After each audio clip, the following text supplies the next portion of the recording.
Hola amigos, vamos a conversar con el exministro de Salud Pública, Rafael Sánchez Cárdenas, quien además es epidemiólogo. Hola doctor, bienvenido. Saludos, para mí un placer estar con usted. No soy epidemiólogo. ¿Y qué es usted, Lo que doctor? eso se llama salubrista. Salubrista, pero O los sea, salubristas que se es titulan como... un nivel ¿Y diferente, por qué es los un enfoque. salubristas se No, llaman? son familias. Ay, que son familias. Sí, Generalmente sí. los epidemiólogos dicen que Le son llaman de salubristas. formación habitualmente, sí, lo son. Ah, ¿y cuál es la Sí. diferencia entre un En salubrista y un el, epidemiólogo? en el epidemiología es prácticamente lo mismo.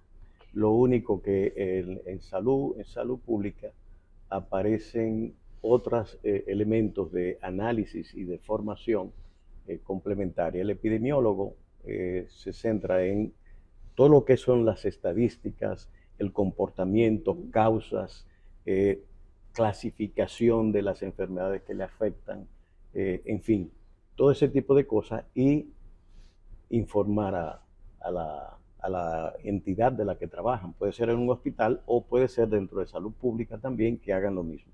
Los salubristas hacen exactamente lo mismo, exactamente lo mismo. Okay. Así que la diferencia es muy poca, yo diría.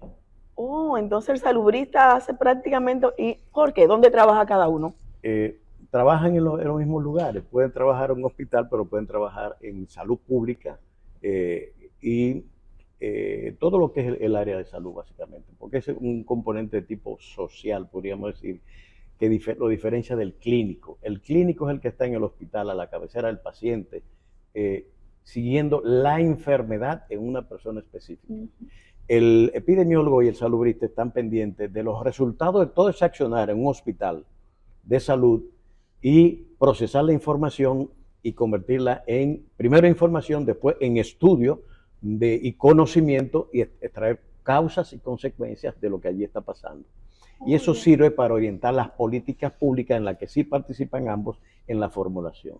Ok, ¿y realmente se le toma en cuenta a ustedes esas informaciones Sí, que ustedes aquí ofrecen? todavía necesitamos, yo diría que mucho por avanzar en ese sentido.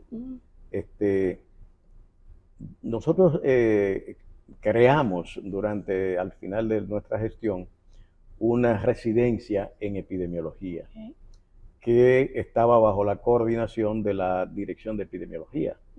Eso se eliminó, tengo entendido, y se transformó entonces en una maestría de salud pública, que es lo que hacen. Salud pública se estudia mediante maestría. Aquí era un sistema de residencias médicas, exactamente como entran todas las residencias y bajo el mismo esquema, con vida hospitalaria y intervenciones en la parte social de la medicina, lo que son los programas de salud pública, salud colectiva, etcétera, y todo el procesamiento de las estadísticas vinculadas a la salud. ¿Por qué usted dice que faltan epidemiólogos o Porque salubristas? tenemos que tener salubristas o epidemiólogos en cada provincia del país. Y no hay. No uno, sino varios, porque implica de que grandes hospitales tienen que tener epidemiólogos o salubristas a cargo de ese procesamiento y seguimiento de los eventos que allí se van dando, su procesamiento, su clasificación y el análisis. E informar a la Dirección Nacional de Epidemiología, a Salud Pública y al Servicio Nacional de Para Salud. adoptar la política, como Claro, dice usted. grandes clínicas tienen que tener también epidemiólogos, tienen que tener o un salubrista encargado de ese servicio de epidemiología. Pero no lo hay. No lo tienen, la mayoría no lo tienen. Dios mío. Entonces, cada provincia necesita obligatoriamente que tengamos para robustecer los servicios de salud y la vigilancia epidemiológica, ser más eficaz, de que tengamos unos técnicos de estas competencias en cada provincia y yo diría en cada municipio. Cuando usted habla de vigilancia epidemiológica, la gente escucha mucho ese término. ¿Qué es la vigilancia epidemiológica? El proceso de seguimiento, captación de la información sobre el comportamiento de las enfermedades, procesamiento y clasificación. La supervisión del comportamiento de esta en los diferentes departamentos. Esa recolección de información pasa, se procesa en epidemiología y se convierte ya en un consolidado que sirve para ver el comportamiento de una o de varias enfermedades. Nosotros tenemos aquí un sistema de centinela Sí. de vigilancia de 5 o 6 enfermedades dentro de las que se ha incluido el COVID-19, que está en un momento ya moviéndose hacia la endemia. De manera que entra dentro de ese esquema de vigilancia, digamos, de enfermedades endémicas. Pero para eso, doctor, tiene que haber epidemiólogo en los centros. Lo lógico es que sean esto, porque el clínico está ocupado en qué tiene el paciente. Exacto. Y cómo lo vamos a resolver, cómo lo tratamos, etc. El epidemiólogo ese es el resultado de lo que está pasando ahí, es de saber, bueno, se hicieron esto y si se determinó que él está infectado de tal enfermedad.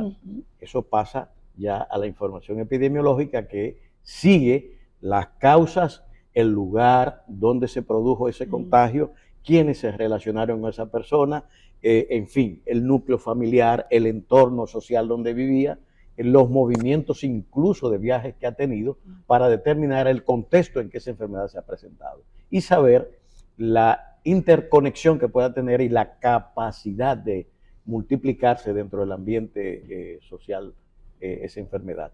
El epidemiólogo es quien toma eso y da seguimiento a esa situación. Entonces, el médico sigue tratando, el epidemiólogo está investigando otra parte que son del interés ya de salud pública.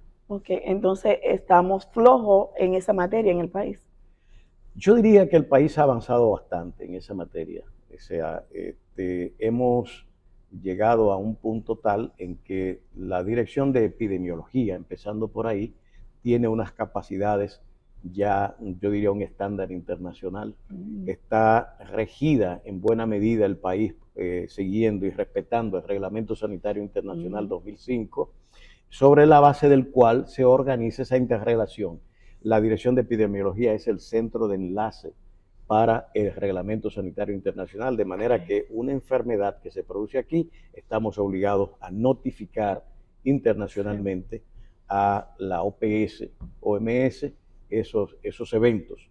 Y así pasó con el COVID. En la provincia de Hubei, en la ciudad de Wuhan, cuando surgen esos primeros conglomerados, se notifica la OMS vía el Centro Nacional de Enlace Chino, llega a la OMS inmediatamente pone los ojos en ese caso y empieza el seguimiento. Igual que las autoridades nacionales, sus autoridades de epidemiología. Y van mirando el seguimiento. Cuando esa enfermedad ya se vio, que hubo transmisión entre humanos, no de animal hacia humano, y que además posteriormente pasa a Tailandia y de ahí empieza la expansión por el mundo, viene, en primer lugar, el 30 de enero se produce la declaración de emergencia. Sí. Y el día 11 de marzo se declara ya como pandemia la enfermedad.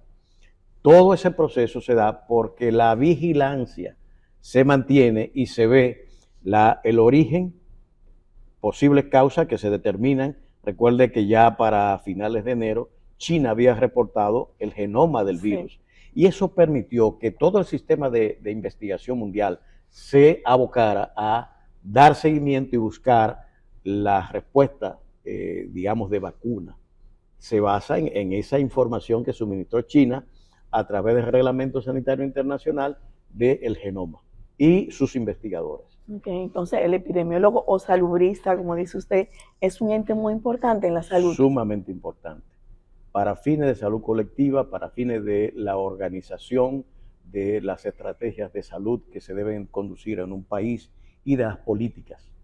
Es un participante activo en la elaboración de las políticas que se deben desarrollar en todos los estados nacionales. Pero en el país los muchachos que estudian medicina no están incentivados a hacer esta especialidad en epidemiología, ¿o sí? Bueno, eso con los años ha venido. Los médicos reciben clases de epidemiología. Sí, pero tienen formación especializada. Una introducción a la epidemiología. Ya la especialidad o el posgrado es posterior, una vez que son médicos.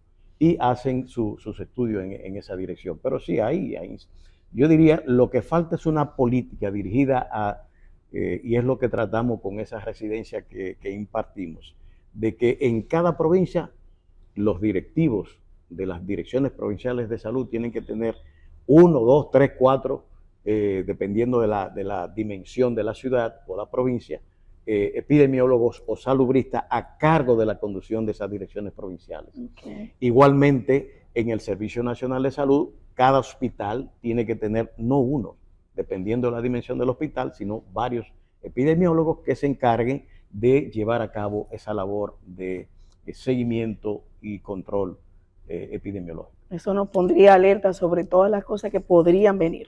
Sería mucho más efectiva la formulación y decisiones de política que se tomen y de acciones que se tomen, porque estaría por un profesional capacitado trayendo las informaciones y una vez pasada el análisis, pues llegar a conclusiones eficaces para la resolución de problemas. Digamos, en la maternidad de Los Minas se mueren tantos niños. Sí. Bueno, ahí el epidemiólogo tiene que hacer su levantamiento y hacer sus sugerencias, informar a las autoridades y en conjunto entonces hacer la determinación de las acciones que se deben tomar en esos casos que se definen o que se presentan.